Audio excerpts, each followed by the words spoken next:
Hey everyone, this is Michael again, and welcome to the AEW Dynamite review. An out-of-date Dynamite review. This is going to be a review of the March 10th edition of Dynamite. And I watched the first hour today, caught the second hour of the show on Wednesday. And I gotta say, it was a enjoyable show, Dynamite this week. Of course, the Dynamite after Revolution, which took place this past Sunday. So it's Friday, so you guys are going to be getting two videos from me today. Of course, the Dynamite review, which you guys are seeing, and later on tonight, the SmackDown review. So stay tuned later tonight for the SmackDown review.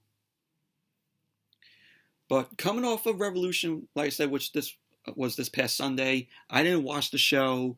I had to work. But the only time that I tuned into the show was the main event because I wanted to see the exploding barbed wire death match between Kenny Omega and Jon Moxley, and that was for the AEW World Championship. And I really enjoyed that match. To me, in my opinion, it's one of my favorite matches of the year. I thought Kenny Omega and Jon Moxley gave it all they got in that match. They went back and forth. It was just awesome. Moxley was all bloodied up. I liked how whenever they go into the barbed wire, you get an explosion. That was pretty awesome to see. Although the end, you had Kenny Omega retain the AEW World Championship, which I knew he was going to retain.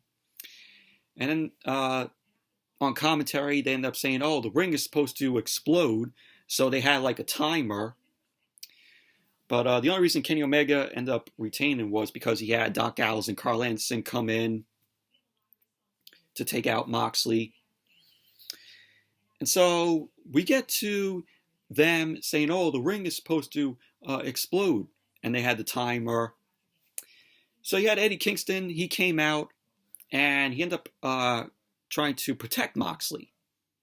So then when it got to 0, we all thought that the ring was going to explode. What do we get? We got a shitty sparklers, explosion. It wasn't a big explosion. It was just sparklers just shooting out. It was terrible. It was god awful. We were all thinking we were going to get a huge explosion, but we didn't get that. But overall, really enjoyed that match. It's one of my favorite matches of the year. I know a lot of people were like, "Oh yeah, that match wasn't that great." Like I said, I liked it, and I heard the whole pay-per-view was just very meh. It was a letdown. But hopefully, AEW they correct their mistakes that they made with the Revolution pay-per-view. And they make the next pay-per-view, which is Double or Nothing, which is happening in May. Hopefully that will be a better show, and they could learn from the mistakes that were made in Revolution, or at Revolution. So, but on this week's edition of Dynamite, we had Fenix. He ended up taking on Matt Jackson. Cody Rhodes was in action. He ended up taking on Seth Gargis. We had a women's trios match.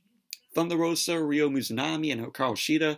They teamed up to take on Britt Baker, Nyla Rose, and Maki Itoh. And in the main event, we saw Darby Allin versus Scorpio Sky for the TNT Championship. Scorpio Sky ended up winning the Battle Royal at Revolution, the Face of the Revolution ladder match at Revolution. Whoever won the ladder match will get to face Darby Allin for the TNT Championship. Also, we had Ethan Page in action. Ethan Page was the mystery opponent that was in the Face of the Revolution ladder match at Revolution. And he was in action on this Dynamite. But overall, it was a very enjoyable show, Dynamite, this week. But let's jump right into the review. So, Dynamite kicked off with Rey Fenix versus Matt Jackson. Rey Fenix came out along with Pac. Matt Jackson came out with his brother Nick. This was a pretty entertaining match here. Good match. The match started off with Fenix and Matt going back and forth, and Fenix ended up looking to go for a suicide dive, and he ended up faking Matt Jackson out. Fenix then leapt down to the floor, delivered a Hurricanrana to Matt, and they went back into the ring. Fenix ended up delivering a springboard shoulder tackle, which sent Matt Jackson out to the floor. Fenix then ended up hitting the suicide dive. He jumped into the ring and then flipped back out of the ring to take down Matt, which was awesome. And Fenix was just on fire in this match. So we had Matt and Fenix end up going up to the second rope into the corner. They were trading chops. Fenix ended up leaping off to hit another Hurricanrana on Matt, but Matt ended up reversing it into a power bomb, which was really cool. Loved how he reversed the he reversed the Hurricanrana into the power bomb. So Fenix ended up getting back into the match. He ended up throwing Matt Jackson into the corner, ended up hitting a spinning heel kick, and then a springboard drop kick. So then Matt Jackson hit the ropes. He ended up running into a spinning driver from Fenix. Fenix went for the cover. Matt ended up kicking out at 2. So at the end of the match, we had Fenix end up reversing Matt's pile driver, and Fenix ended up throwing his knee into Matt's head, and he ended up delivering the pile driver. Fenix went for the cover, and there you go. Rey Fenix ended up winning the match. But overall, entertaining match. Very good match this was. Like I said, Fenix was on fire in this match, and both guys here did a good job. Then we had Jon Moxley and Eddie Kingston. They ended up commenting about what happened after Revolution, where they talked about the botched explosion that was originally supposed to happen. You know, this botched explosion, they have to turn that into a storyline now. So Kingston ended up saying, here's the explanation for what happened with the explosion. Kingston ended up saying that he was fully expecting the big explosion. And the reason he stayed down after what happened was simply his anxiety creeping in, and a panic attack also hit him. Kingston ended up recalling when he was arrested and headed to jail as the original trigger for his panic attack. So Kingston was like, oh, make fun of me if you want, but that's the truth. So Moxley ended up making fun of the explosion, the sparkler explosion, and he ended up saying Impact Wrestling probably paid for the explosion, for the botched explosion. So Moxley ended up wondering if it said Acme on the side of it. Of course, referencing Looney Tunes. You know how it says Acme in the Looney Tunes cartoons. And he ended up continuing that Omega was the better man that night. But he's happy to have his old drinking buddy back. Moxley and also Kingston agreed that they wanted to see a bigger explosion. Moxley ended up telling Omega and Doc Gallows and Carl Anderson, if you are going to flash a weapon, you better use it. So that was what Moxley and Kingston had to comment about this whole botched explosion. And of course, you know, since Eddie Kingston did that on Sunday, came out to protect Moxley, it makes Kingston now a babyface. So you might as well say, well, if Kingston's a babyface, then what happens with Butcher and the Blade? We'll get to that soon.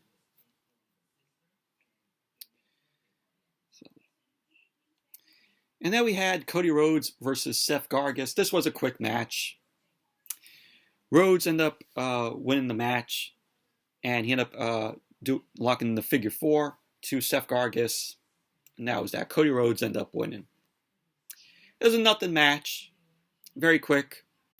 Post-match, we had Tony Schiavone end up heading into the ring to interview Cody about his injured shoulder. Cody ended up going to speak, but then he was interrupted by Penta El Zero Miedo. Penta was shown sitting at the announce table, at the Spanish announce table. He ended up having Alex Abrahantes as his translator. So Penta was speaking in Spanish a little bit, and then he had Alex Abrahantes as his translator, who ended up telling Cody the stuff that Penta was saying. But Penta was saying that he's 1,000 times better than Cody. And if Cody is the Prince of Wrestling, then he's the Lord of Lucha Libre. Then Penta is the Lord of Lucha Libre. Penta ended up saying that Cody is lucky he didn't focus on his shoulder more in the ladder match, because then he wouldn't be able to pick up his newborn baby girl. And Alex Abrahantes ended up translating that to Cody, what Penta was saying. So after that was said, Cody ended up running out of the ring. He ended up running to Penta, and Cody and Penta were just swinging away. We had the wrestlers at ringside. They were trying to pull Cody and Penta away from each other. And that was basically that. But it looks like we're going to get a setup for a match between Cody and Penta. So that's going to be taking place next week on Dynamite. And so then we went to Chucky T and Orange Cassidy. They were shown in an arcade. They ended up losing to Kip Sabian and Miro at Revolution. So Chuck Taylor, Chucky T, ended up saying that this feud between them, Miro and Kip Sabian, has gone on far too long. So Chucky T ended up offering up to Miro and Kip Sabian, how about we do one more match? So Chucky T ended up saying that if him and Orange Cassidy lose, then Chucky T will be Miro's butler forever. So Chucky T ended up offering up Orange Cassidy, having a good idea. And the idea is to put arcade games around the ring so that they can put Miro and Kip Sabian's heads into each of them. So then Orange Cassidy then ended up saying, and then we'll break you. So that was that. But it was really cool seeing Chucky T and Orange Cassidy in this arcade. You know, throwback to arcades. You know, when they were, you know, around big time. You know, they're still around though, but there's not a whole lot. You know, you could say like, you know, Dave and Buster's, or like these small arcades. But the idea of them to put arcade games around the ring, I mean, I'm like, I just don't like it, in my opinion.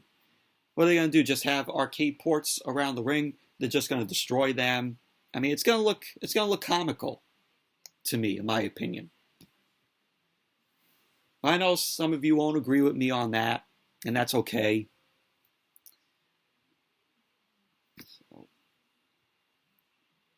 And then we had Tony Schiavone. Tony Schiavone was on the stage, and he ended up introducing Sting. Sting came out. Tony Schiavone ended up complimenting Sting's efforts in the street fight with him and Darby Allin versus Ricky Starks and Brian Cage of Team Taz. Sting ended up saying that Darby Allin is a dangerous man and puts his life on the line every night. Sting ended up saying you combine that with him in an environment like that, you are again a win. So then Lance Archer ends up coming out. Lance Archer came out along with, of course, Jake the Snake Roberts. And he ended up saying if he's not given time, he's going to take time. So Archer ended up saying that he is the face of the company and doesn't need a ladder match to prove that. Lance Archer ended up saying that if he doesn't get more, he'll take more than time. So then Tony Schiavone was like, oh, that's fine. But this is Sting's time. So Lance Archer ended up staring at Sting and Tony Schiavone. And then he went to the back. So then we had Jake Roberts end up saying, bye, Stinger, as him and Lance Archer end up heading to the back. And that was how the segment ended. But this was pretty good here. This sets up, Sting's next opponent, Lance Archer. We're going to get a Sting and Lance Archer match, which is going to be a pretty decent match.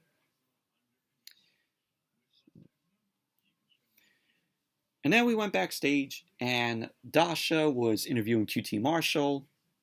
She ended up asking QT about his actions toward Dustin. QT ended up telling Dasha that the emotions got the best of him, and that he'll work it out with Dustin. He ended up telling Dasha right now it's all about Lee Johnson and his match against Ethan Page. So then we had the match, Ethan Page versus Lee Johnson. Ethan Page, like I said earlier, he made his debut. He was the mystery opponent in the face of the Revolution ladder match at Revolution. And this is the first time I've seen Ethan Page in the match. I know he was a former Impact star. And, like I said, this is the first time I've seen him wrestle. And he is pretty decent. He's a pretty decent wrestler, in my opinion. The match right here, if you were watching the show on TNT, they had some audio problems. There was like an audio botch. But I know they broadcast Dynamite on Fight TV. From what I heard, if you were watching the show on Fight TV, you didn't get this audio botch. I think this was more of a TNT issue. So apparently, during this match, if you watched it on TNT, you had basketball sound effects. And it could have been from the All-Star game, which took place this past Sunday. Because you heard, defense, sound effects during the match. I mean, just hearing those sound effects, those basketball sound effects in this match, took me out of the match, in my opinion. It was by no means, a bad match, but just hearing the basketball effects all during the match just completely took me out of it. But we had Ethan Page end up winning. Page ended up hitting the Ego's Edge to Lee Johnson. Went for the cover. There you go. Ethan Page ended up winning the match. Like I said, wasn't a bad match, but hearing the botched audio here, like I said, it was a TNT issue with the basketball sound effects from the All-Star game. Hearing that just took me out of the match completely. So, but post-match, you had Ethan Page stomping away on Lee Johnson. QT Marshall didn't even come into the ring. So Dustin Rhodes ended up running out. He ended up helping Lee Johnson. And QT Marshall just walked out of the Daily's place. And when QT Marshall ended up walking out of the Daily's place, you just heard the basketball buzzer. And I'm like, oh my God, this is such a terrible botch by TNT, by the audio. Oh man. But they did get it fixed as Dynamite came back from the commercial.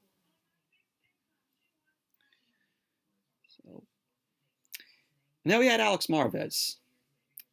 Marvez was talking with Hangman Page. Page ended up defeating Matt Hardy at Revolution. Page ended up saying to Marvez that he gave most of it away to an education fund because, if Page ended up defeating Matt Hardy, he would get, most of Matt Hardy's money.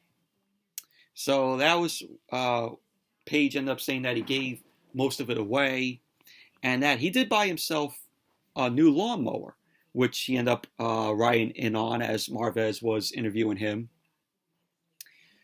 So the Dark Order ended up showing up. And the Dark Order ended up going on the lawnmower, on Hangman Page's lawnmower. And Page was like, oh yeah, how about we go get some ice cream? So they all ride off, and 5 wasn't allowed to get on because of the lawnmower's weight limit. So they all ride off, leaving 5 left behind, which I thought that was funny. But that was that.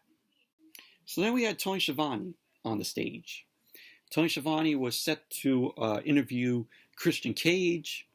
And Christian Cage, of course, he's Christian from WWE, Edge's best friend, left WWE, and now he signed with AEW. And he was basically the mystery guy that Paul White was hyping up as a Hall of Fame worthy guy. And so when it was revealed that Christian was this mystery guy, this guy that Paul White was saying, oh, he's Hall of Fame worthy, when I saw that, I'm like, okay, it's Christian. Just seeing that reveal, it did nothing for me. It did nothing. So I'm like, okay, it's Christian. All right. That was my reaction. So then Kenny Omega ended up coming out along with Don Callis and the Good Brothers, Doc Callis and Carl Anderson. Don Callis ended up getting on the mic. He ended up saying that we're not going to get to hear from Christian because they call the shots around here. Don Callis ended up hyping up Kenny Omega. Callis ended up calling Kenny Omega the king of the death match. He ended up saying that everything went according to plan. So Kenny Omega ended up correcting Don Callis, saying, not quite everything. And then Don Callis was like, oh, that sparkler thing at the end.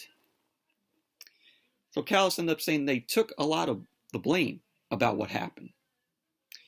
But Callis ended up saying that he won't confirm or deny if him and Kenny Omega and the Good Brothers were involved.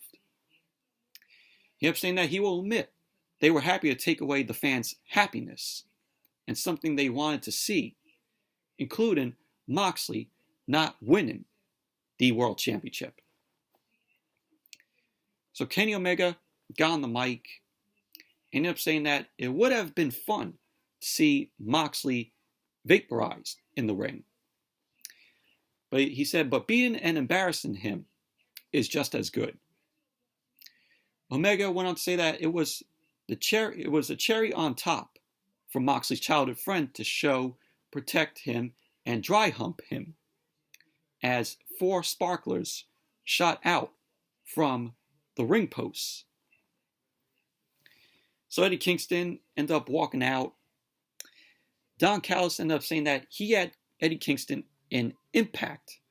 Of course, Eddie Kingston was in Impact Wrestling. Don Callis ended up saying that he saw the talent and toughness in Eddie Kingston when he was in Impact. So he ended up saying, but why did he have to fire Eddie?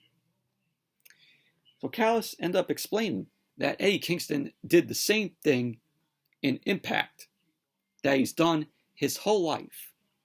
When he's so close to success, he somehow finds a way to screw it up. So Don Callis ended up giving Eddie Kingston a chance to walk out of the ring with his pride intact. So Don Callis ended up giving 10 seconds for Eddie Kingston to get out of the ring.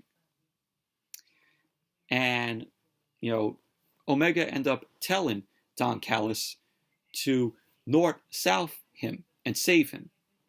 So we had Kenny Omega end up laying down. Don Callis ended up dropping down on him, like what we saw at the end of the Exploding Barbed Wire death match, where Eddie Kingston ended up dropping down on Moxley. So Omega and Don Callis end up just parried in that. So Kenny Omega was cracking jokes, and he wondered what Eddie Kingston hopes to accomplish out here. So Omega ended up telling Eddie Kingston if he wants to punch, he'll see what happens. So Kingston ended up flattening Kenny Omega, and the Good Brothers, Doc Gallows and Carl Anderson, were swinging away at Eddie Kingston.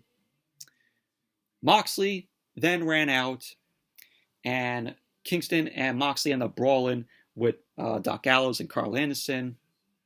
So then we had Christian's music ended up hitting Christian Cage's music. He ended up walking out. Kenny Omega was the only one left in the ring. Kenny Omega ended up going face to face with Christian Cage. They both were jawing at each other. Kenny Omega ended up looking to go for a handshake. Christian Cage ended up passing on that. So Omega was looking to go for a punch, but Christian ended up ducking him, and he ended up trying for the unprettier. So Don Callis was able to pull Kenny Omega out of the ring. So Christian then ended up picking up the AEW World Championship. So Don Callis ended up keeping Kenny Omega on the floor. Christian ended up giving the title a look before he ended up heading to the back. So that was that, but I thought this was a pretty decent segment here. It was funny with Kenny Omega and Don Callis end up parrying, Eddie Kingston saving Jon Moxley, what we saw at Revolution. And it sets up Christian Cage versus Kenny Omega. Of course, Christian is probably going to get a shot at the AEW World Championship. So there you go. That's Kenny Omega's next opponent there.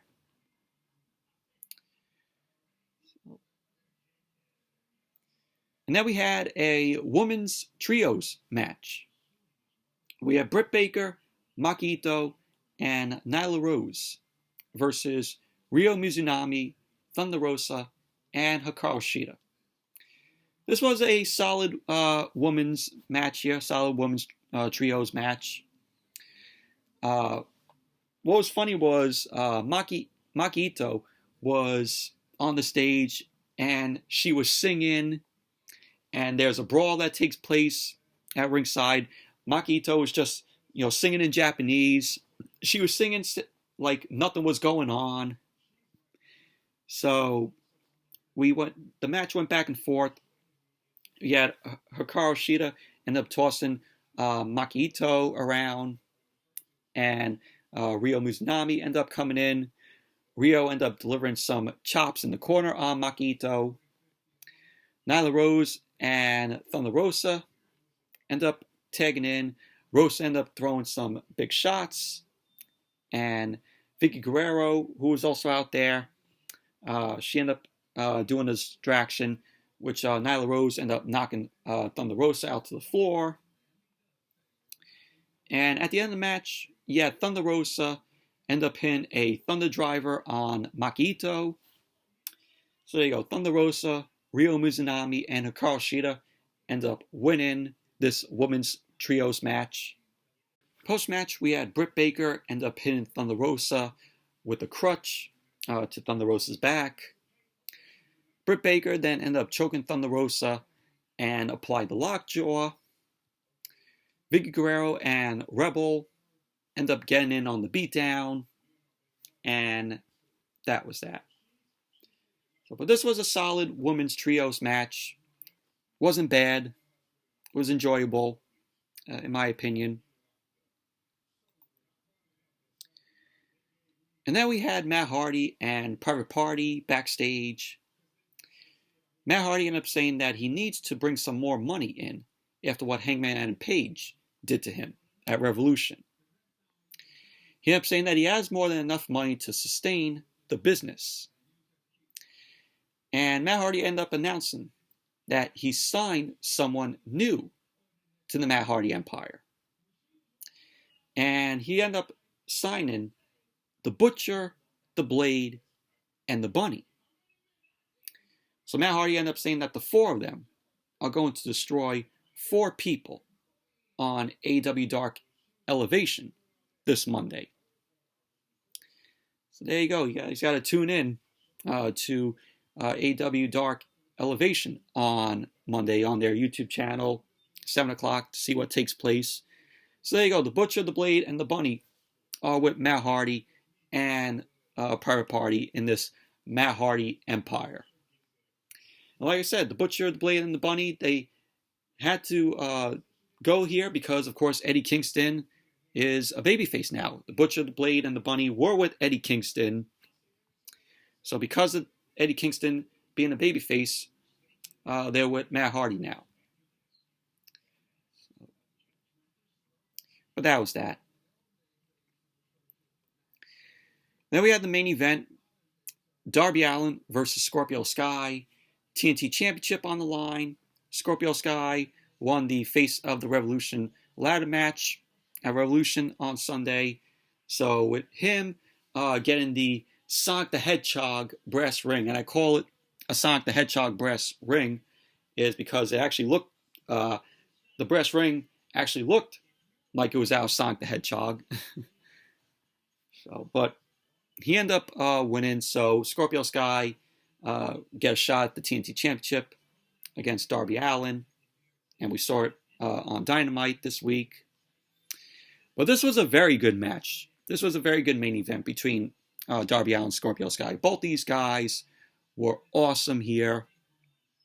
Went back and forth. We had the match start off with Darby Allin end up flipping off Scorpio Sky's back, and he landed awkwardly, and he was selling his ankle. Scorpio Sky ended up delivering some shots to Darby Allin, and Darby Allin was able to work his way back into the match. He started working on Scorpio Sky's shoulder, throwing some chops to Scorpio Sky's chest. Scorpio Sky ended up sending Darby Allin chest first into the corner, and Scorpio Sky then locked in the abdominal stretch on Darby Allin. Scorpio Sky delivered a sunset flip, but Darby Allin ended up countering that with a pin, which Scorpio Sky ended up kicking out at 2.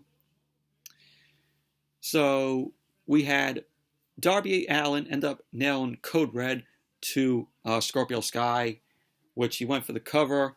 Scorpio Sky ended up kicking out 2. Scorpio Sky was out on the floor.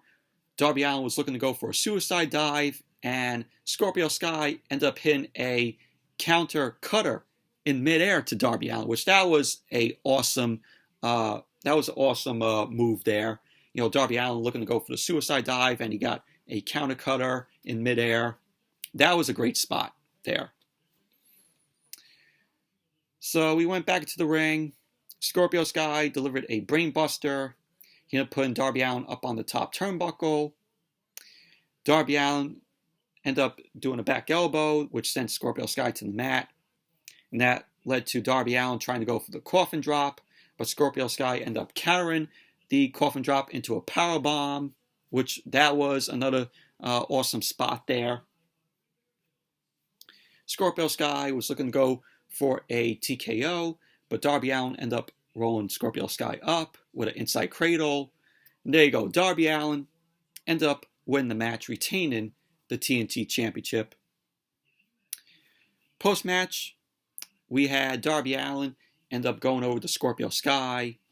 He ended up giving Scorpio Sky a pat on the back. Darby Allin ended up walking away. Scorpio Sky didn't look too appreciated over Darby Allin, ended up giving him a pat on the back. So Scorpio Sky ended up working on Darby Allin's ankle. He ended up locking in a heel hook. So he had referees end up heading out to break the hold. Scorpio Sky was looking at his hands, and he ended up having a smile on his face. So that was that. But overall, the match was very good. It was entertaining.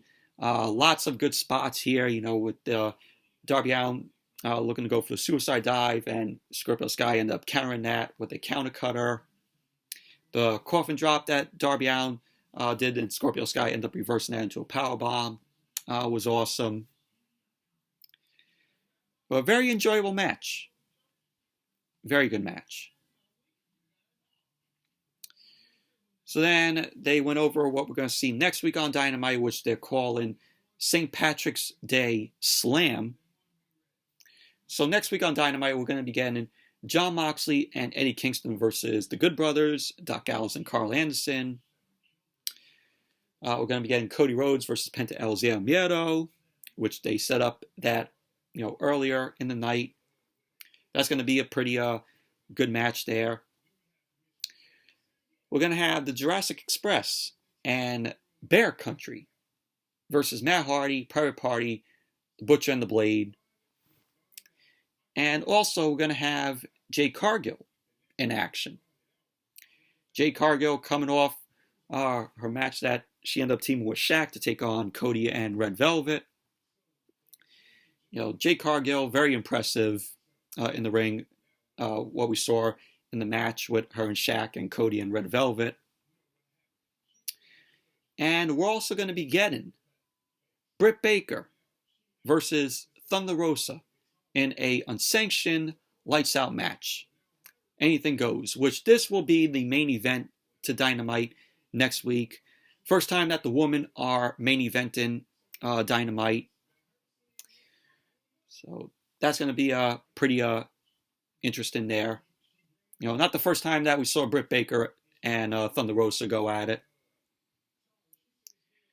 So all that we're going to see next week on Dynamite. And then we had the Inner Circle. The Inner Circle ended up coming out, and Wardlow wasn't there, so we just had Chris Jericho, Santana Ortiz, Jake Hager, MJF. Like I said, no Wardlow. So they all came out.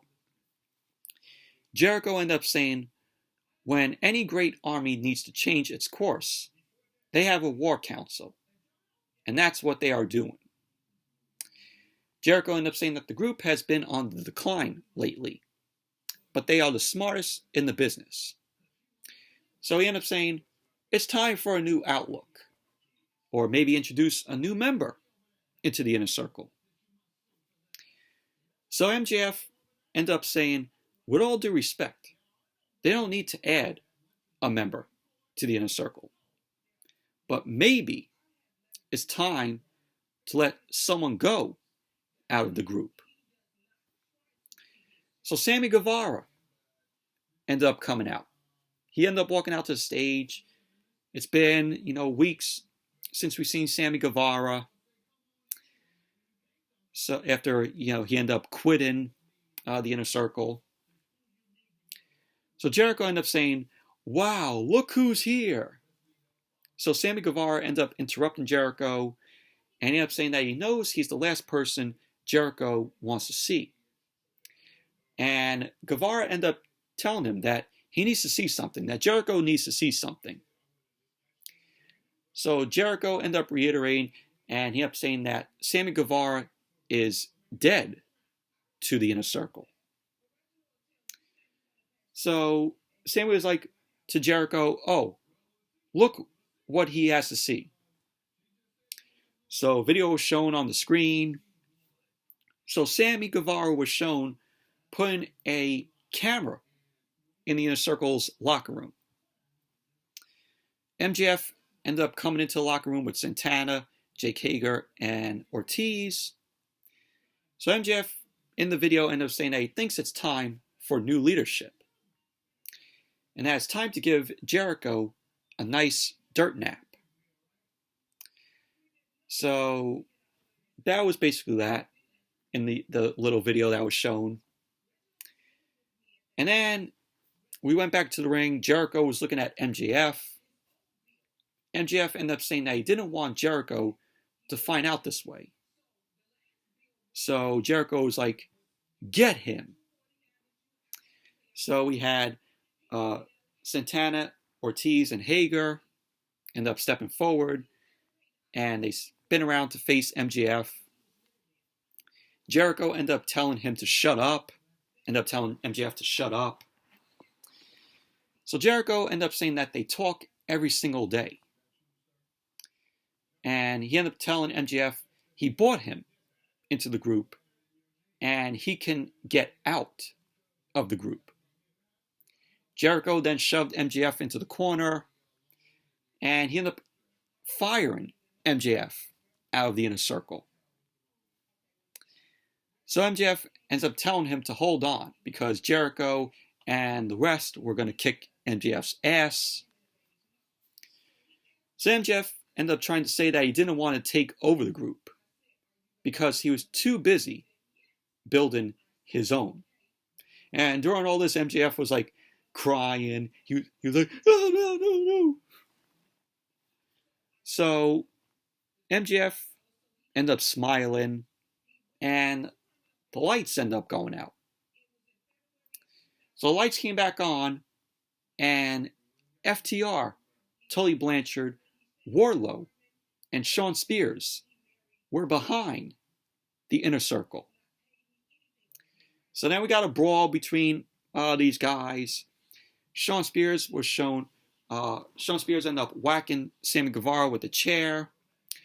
And Spears ended up stomping Sammy Guevara into the chair, which Sammy Guevara ended up selling that pretty well. We had Dax Harwood end up smacking Ortiz with a bottle over the head, which glass was shown in the ring. MJF was sitting on the turnbuckle. Santana and Ortiz were handcuffed. So Wardlow ended up beating up on Jericho. Santana and Ortiz got pile drivers from FTR and Tully Blanchard. Wardlow then ended up holding Jericho up.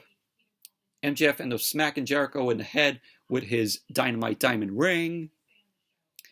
So Jericho was shown busted open after that shot with the ring. And Jericho ended up going for the bat, but MJF ended up stepping on Jericho's foot, and he ends up taking the bat. Jericho then ended up pulling up on MJF, and he ended up taking a shot from the baseball bat to the midsection. And he then took another shot to the face, which sent Jericho out to the ramp. So Wardlow then ended up powerbombing Jericho down through equipment that was on the outside. And Jericho was laid out. He went through the table with all that equipment on it. So, and that was how Dynamite went off the air. So it looks like Sammy Guevara is back with the Inner Circle. We got MJF and Wardlow and FTR, Tully Blanchard, and Shawn Spears in this new stable. So it's pretty good. This segment was really good and enjoyable, in my opinion. Love to see where this new stable goes with MJF and Wardlow and FTR, Tully Blanchard and Shawn Spears. So this could get interesting. It looks like it's going to set up MJF's new stable versus the Inner Circle. So we're going to be getting that pretty soon. But overall, Dynamite was a very enjoyable show this week. But anyways, that's it for the Dynamite review. Thank you all for watching.